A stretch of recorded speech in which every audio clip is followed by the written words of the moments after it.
Haleluya. Amen. Ijambo ry'Imana ni make ijambo ry'Imana. Turishimiye Imana. Amina. Amen. Haleluya.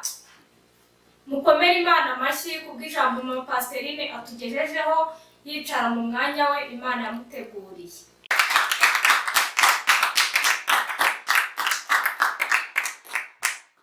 Reka dutere agakorasi gatoya kugira ngo twinjire mu ishimwe neza. Chantal akomereza ahita ashima Imana.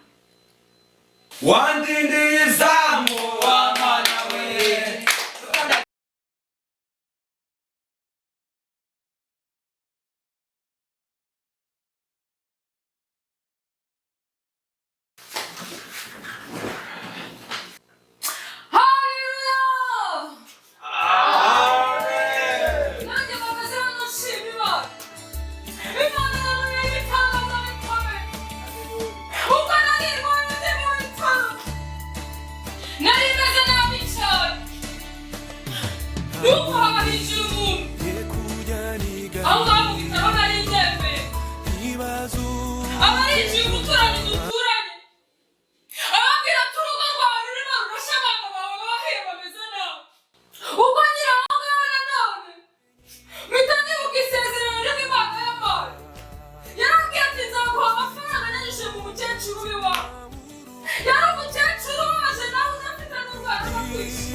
Umushoferi wari ugitwara avuga ngo uyu mukecuru ni uw'umuntu apfuye.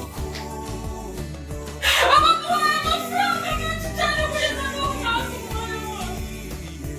Amafaranga niba bafashije urugo rwanjye bisubiye mu rugo. Nimufashe mu mwanya w'igicuri. Amen.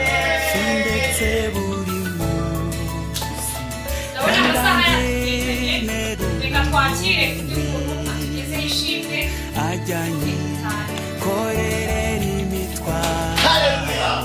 Amen. Data kandi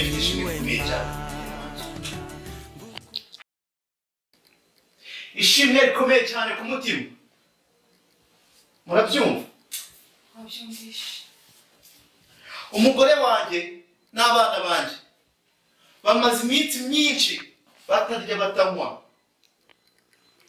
Inzara y'igikatu n'imwe ya za ntare zari zifite zanze kurya Danieli. Murumva urwego ibyo bintu bimaze kugeraho?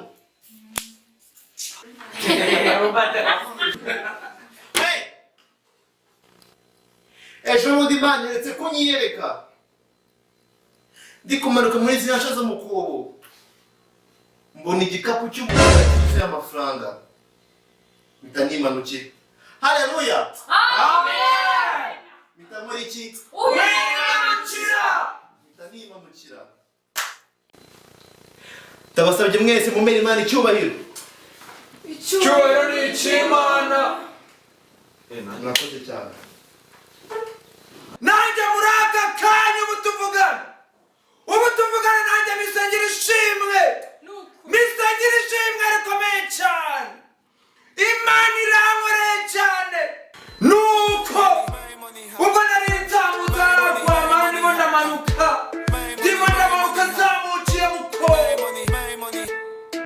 bamuze amafaranga yanjye, ariko ndashima Imana yuko ubu nongeraguye amafaranga kandi ni muvanga hayamaye.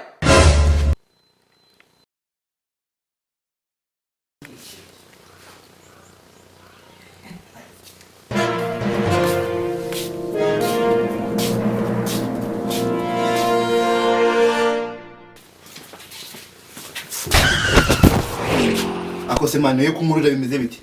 Amafaranga yanjye. Aye mafaranga wowe ko nadeni murimo k'abantu bose mene mfite amadeni ko nabishyuye. Amafaranga yanjye watoraguye mukobo kandi maze kubyivugira urayama. Mukobo ni ikibanza ubikamo amafaranga yawe. Mu ijuru ryo kwibaza Imana ni yamaye.